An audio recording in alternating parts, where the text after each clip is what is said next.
Hello, everyone. I have here a Gerry Connolly update. Now, for those of you who've been following my channel, which isn't a lot, but I do appreciate the ones that I do have, thank you for that. I had a nice little video about how dumb of a move it was to put Gerry Connolly in the Oversight Committee over AOC back in January. The Oversight Committee is a House arm that does just that. They're responsible for oversight of the entire United States government. They are an investigative arm of Congress, and when the government does something silly or illegal, they gather that information and evidence and they turn it over to the DOJ. It's an extremely important cabinet to be a part of. It really is. Now, back in January, AOC wanted to be that second remaining. She wanted to be in that spot, which would be the second highest seat on the committee.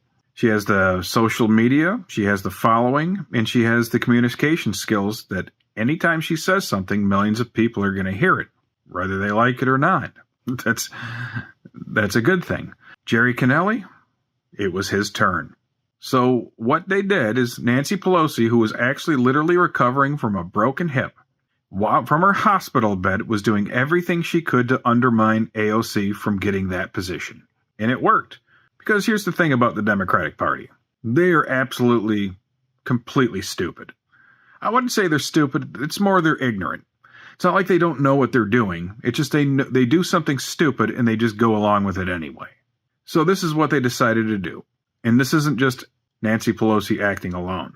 She did everything she could because she did not want a new, younger progressive to take any power. She wanted to keep her little center of old people out there, and unfortunately, a lot of the younger moderates went along with it too. Well, within 4 months, Gerry Connolly is dead from esophageal cancer. He could not handle the job. He took a job that he literally couldn't live through.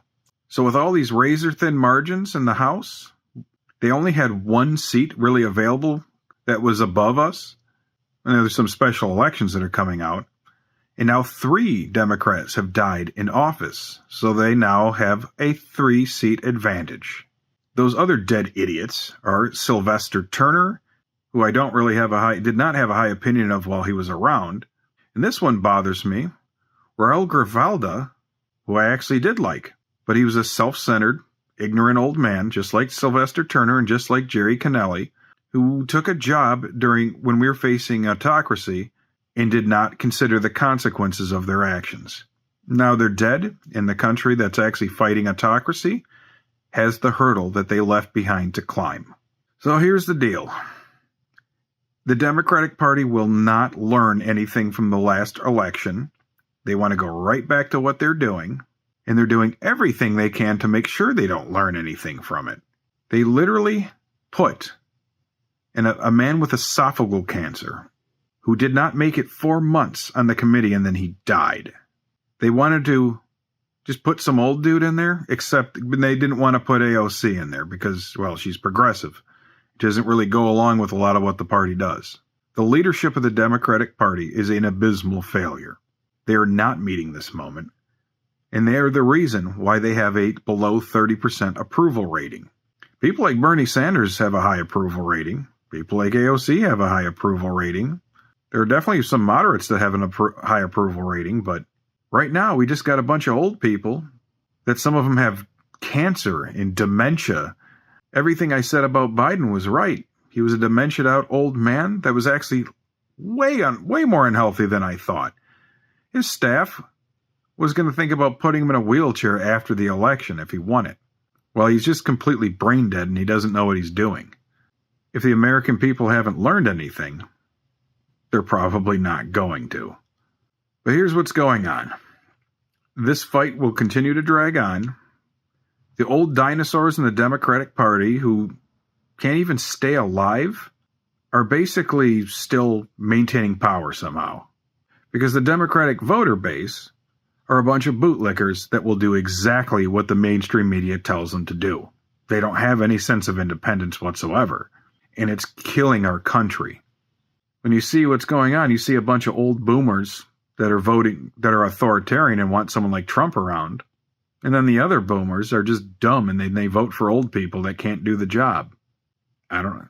I guess the boomers that want an authoritarian government are worse, but the idiots that are in the Democratic Party, well, they don't understand this whole concept of living through the term so we still have a democracy at the end of it. Because flat out, it goes just like this, as I said before. There are no blue and red oligarchs. There is only oligarchs. The oligarchs give lots of money to the Republican Party so they can gouge and then siphon as much as money as they can to them. And then they turn right around and they fund the moderates and they tell them things like, if they go low, we go high.